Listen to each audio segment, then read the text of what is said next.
Halo guys, selamat siang kepada anak-anak kami. Hari ini kita akan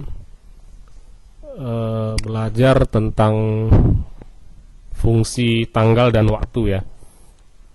Jadi fungsi tanggal dan waktu ini dilakukan untuk melakukan pengolahan data berupa tanggal dan waktu. Jadi untuk memasukkan tanggal kita dapat menggunakan garis miring ya, atau tanda minus seperti ini, garis miring atau tanda minus seperti ini ya. Jadi untuk memisahkan tanggal. Kalau untuk waktu kita bisa gunakan tanda titik dua seperti ini. Oke. Nah, formatnya ini bisa kita lihat di sini.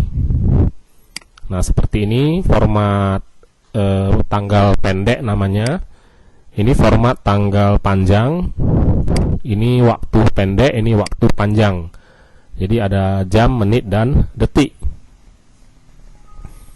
Baik, kita memulai dengan fungsi tanggal ya, atau date ya. Jadi fungsi date ini digunakan untuk membuat penanggalan yang data tanggalnya terletak pada beberapa sel ya. Jadi fungsi date ini kita lihat di sini, tahun, bulan, dan hari. Jadi dimulai dari tahun, bulan, dan hari. Oke, langsung saja kita lihat contoh ya.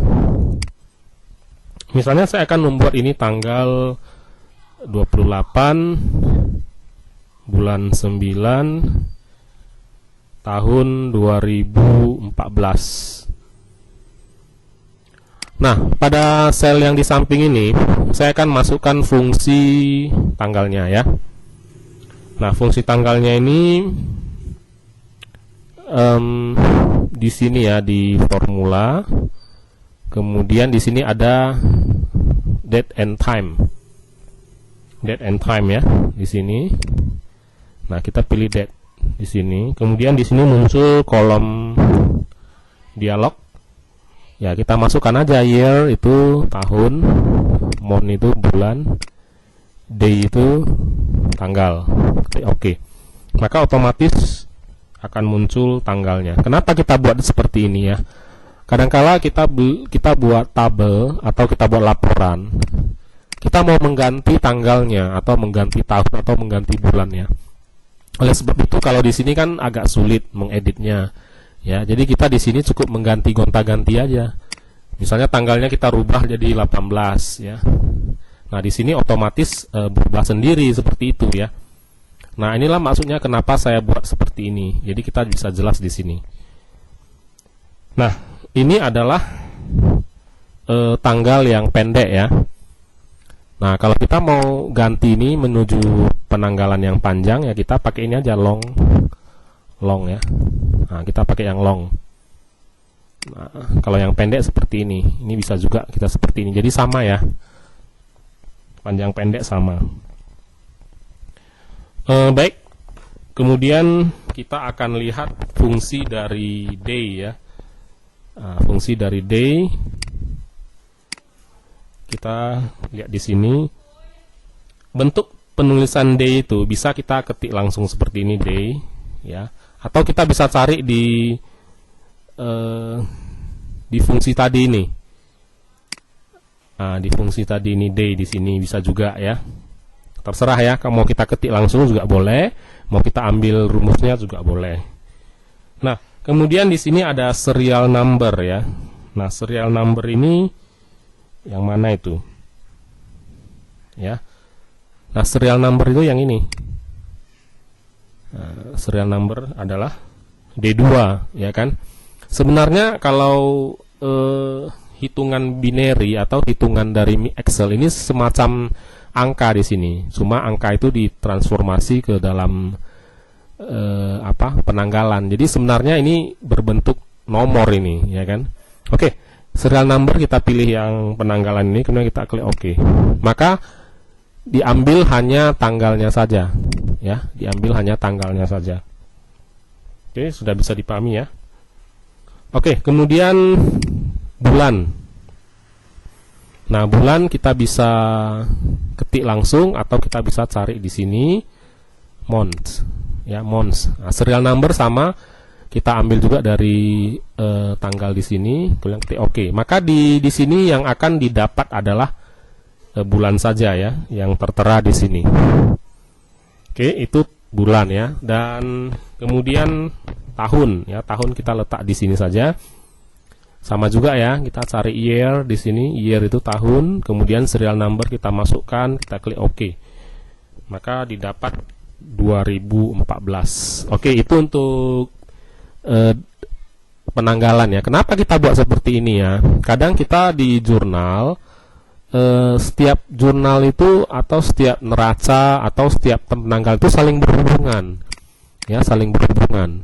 Nah, oleh sebab itu kadang di suatu laporan itu yang diminta hanya bulan saja, yang diminta hanya tahun saja, atau yang diminta hanya tanggal saja. Maka kita bisa menggunakan cara-cara seperti ini ya. Nah, seperti ini yang tadi kita paparkan. Baik, kita masuk ke fungsi waktu ya. Nah, fungsi waktu di sini saya akan pisahkan menurut jam, menit dan detik ya. Nah, di sini saya akan coba buat 21 lewat 50 menit. Kemudian saya buat 10 detik di sini. Nah, pada kita sel D2 pada fungsi ya, kita cari dulu fungsinya. Fungsi apa itu? Fungsi hour ya. Hour itu adalah jam ya, jam. Hour itu jam.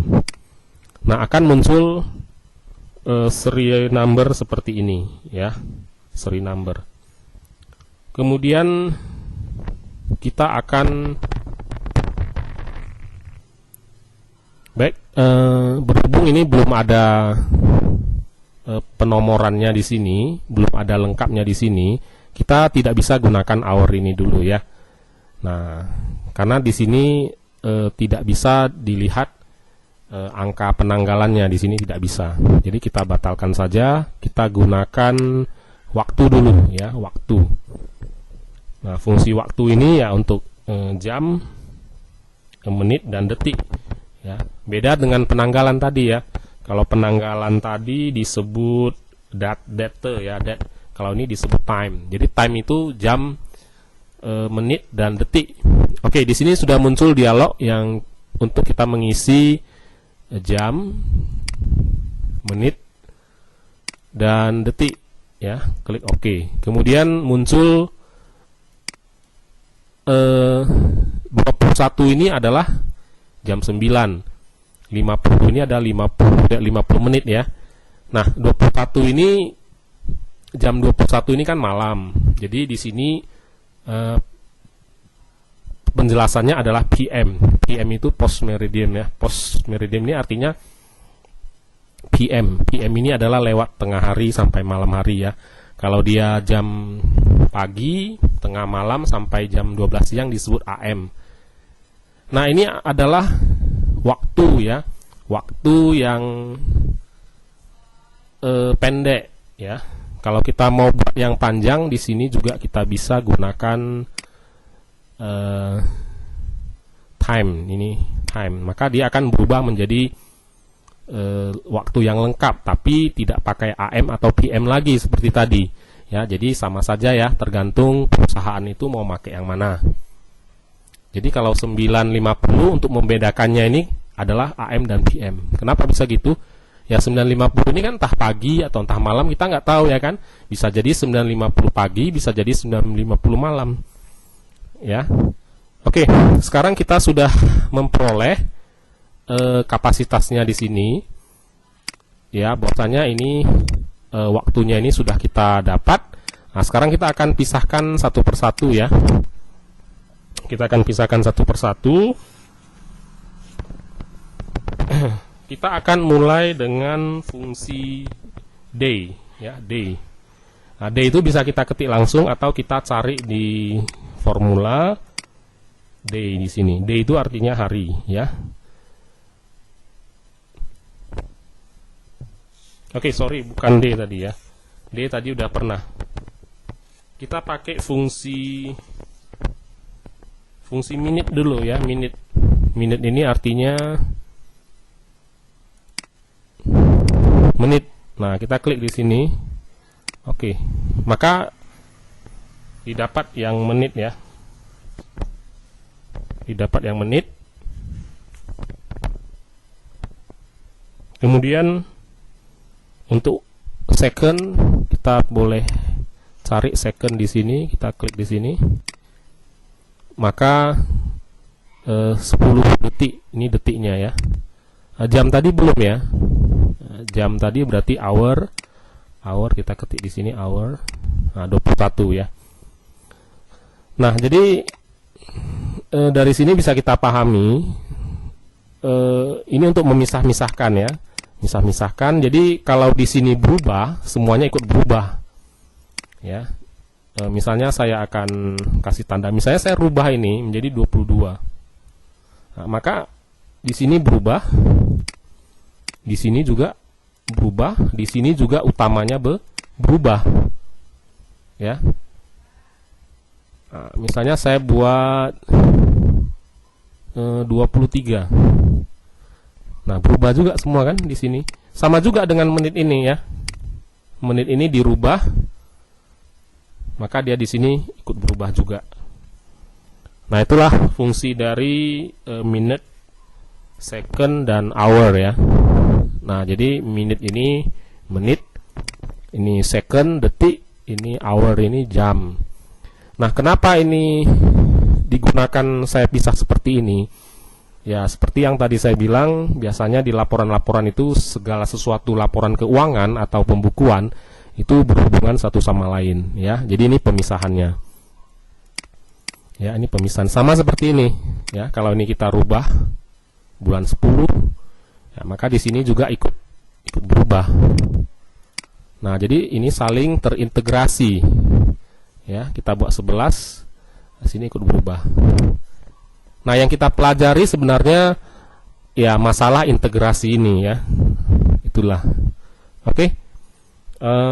Sampai di sini dulu tentang fungsi dari date and time ini, waktu dan tak penanggalan ini. Ada pertanyaan silakan ajukan di kolom komentar di bawah ini. Tatya Caicien, sampai jumpa.